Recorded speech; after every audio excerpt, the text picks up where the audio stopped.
ನಮಸ್ತೆ, welcome back to Manasa Gowda YouTube channel. This is Manasa and ನಾವಿವತ್ತು ಮೈಸೂರಿಗೆ ಹೋಗ್ತಾ ಇದ್ದೀವಿ ಶಾಪಿಂಗ್ ಮಾಡೋದಕ್ಕೆ. ಜಸ್ಟ್ ಒನ್ ವೇಲ್ನ ತರೋದಕ್ಕೆ ನಾನು ನಮ್ಮತ್ತೆ ನಮ್ಮ ಚಿಕ್ಕತ್ತೆ ಎಲ್ಲರೂ ಹೋಗ್ತಾ ಇದ್ದೀವಿ ಶಾಪಿಂಗ್ ಮಾಡೋದಕ್ಕೆ.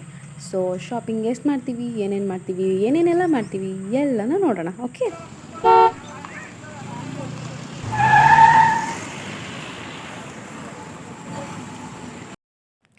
ಊರಲ್ಲಿ ಬಸ್ ಹತ್ತಿದವರು ಸ್ಟ್ರೈಟ್ ಟು ಮೈಸೂರು ಬಂದು ಇಳಿದ್ವಿ. ಹಾಗೆ ಯಾರೆಲ್ಲ ನನ್ನ ಯೂಟ್ಯೂಬ್ ಚಾನಲ್ನ ಸಬ್ಸ್ಕ್ರೈಬ್ ಆಗದೆ ಹಾಗೆ ನೋಡ್ತಾ ಇದ್ದೀರಾ ಅವರೆಲ್ಲ ಖಂಡಿತವಾಗ್ಲೂ ಸಬ್ಸ್ಕ್ರೈಬ್ ಆಗಿ, ಹಾಗೆ ಪಕ್ಕದಲ್ಲಿರುವಂಥ ಬೆಲ್ ಬಟನನ್ನು ಕೂಡ ಕ್ಲಿಕ್ ಮಾಡಿ.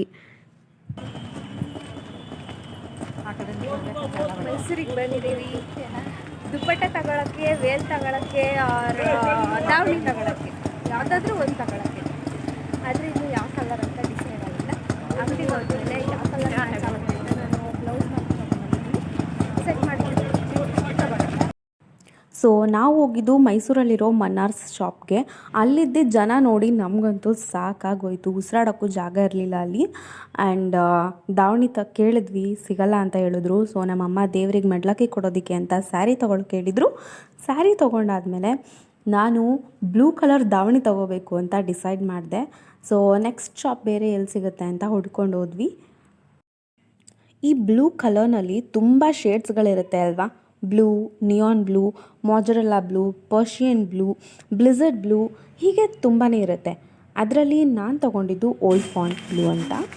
ನನಗದು ತುಂಬ ಇಷ್ಟ ಆಯಿತು. ಆ್ಯಂಡ್ ನಾನು ಇಟ್ಕೊಂಡಿದ್ದು ಲಂಗ ಬ್ಲೌಸ್ಗೆ ತುಂಬ ಚೆನ್ನಾಗಿ ಮ್ಯಾಚ್ ಆಗ್ತಿತ್ತು. ಆವಾಗಲಿಂದ ಹುಡುಕಿ ಇವಾಗ ನನ್ನ ಸೀರೆ ಮತ್ತು ನನ್ನ ಸೀರೆ ಎಲ್ಲ ದೇವ್ರಿಗೊಂದು ಸೀರೆ ತಗೋಬೇಕಿತ್ತು. ಸೀರೆ ತಗೊಂಡಾಯಿತು, ಹಾಗೆ ನಾನು ದಾವಣಿ ತಗೊಂಡಾಯಿತು. ದೆನ್ ಇವಾಗ ನನ್ನ ಬ್ಲೌಸ್ಗೆ ಕಸ್ಟಮೈಸ್ ಮಾಡ್ಕೊಂಡಿದ್ದೀನಿ, ನಾನೇ ಮಾಡ್ಕೊಳ್ತಿದ್ದೀನಿ. ಸೊ ಬೀಡ್ಸ್ ಬೇಕಿತ್ತು, ಇಲ್ಲೇ ಬೀಡ್ಸ್ ಸಿಗುತ್ತೆ ನೋಡಿದ್ದೆ. ಸೊ ಅದನ್ನು ತಗೊಳಕ್ಕೆ ಹೋಗೋಣ. ಬೀಡ್ಸ್ ತೊಗೊಂಡಿದ್ದಾಯ್ತು. ಇವಾಗ ನಮ್ಮ ಚಿಕ್ಕತ್ತೆ ಶಾಪಿಂಗ್ ಮಾಡ್ತಾಯಿದ್ದಾರೆ. ಬ್ಲೌಸ್ ಪೀಸ್ ತೊಗೊಳ್ತಿದ್ದಾರೆ. ಎಲ್ಲ ಸೀರೆಗೂ ಮ್ಯಾಚ್ ಆಗೋ ಥರ ಒಂದು ಬ್ಲೌಸ್ ಇರ್ತದಂತೆ, ಅದಕ್ಕೆ ತಗೊಳ್ಳಿ.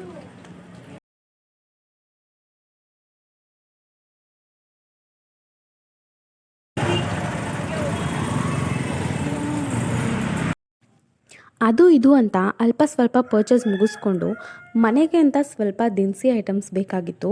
ಸೊ ನಾವು ಡೈರೆಕ್ಟ್ ಮಾರ್ಕೆಟ್ ನಮಗೇನೇನು ಬೇಕಾಗಿತ್ತು ಅಂತ ಲಿಸ್ಟ್ ಮಾಡಿಬಿಟ್ಟು ಕೊಟ್ಬಿಟ್ವಿ. ಅಣ್ಣ ತಗೊಳ್ಳಿದ ಲಿಸ್ಟ್ ಮಾಡಿ ಕೊಡ್ತಿದ್ದ ಹಾಗೇ we got some bad news from ಮನೆಯಿಂದ. ಸೊ ಅಲ್ಲಿಂದ ಆದಷ್ಟು ಬೇಗ ಹೊರಡಬೇಕಾಯ್ತು. ಸೊ ಪಟ್ ಅಂತ ಆಟೋ ಕ್ಯಾಚ್ ಮಾಡಿ ನಾವು ಬಸ್ಸಲ್ಲಿ ನಮ್ಮೂರಿಗೆ ಬರ್ತಾಯಿದ್ವಿ. ಸೊ ಬಸ್ ಹತ್ತುತ್ತಿದ್ದ ಹಾಗೇ ನನಗೊಬ್ಬರು ಪುಟಾಣಿ ಫ್ರೆಂಡ್ ಆದರು. ಆ ಪುಟಾಣಿ ಅಂತೂ ನನ್ನ ಕಿವಿ ಬೋಲೆ ಜೊತೆ ಆಟ ಆಡಿದ್ದು ತುಂಬ ಕ್ಯೂಟ್ ಆಗಿತ್ತು ಮಗು.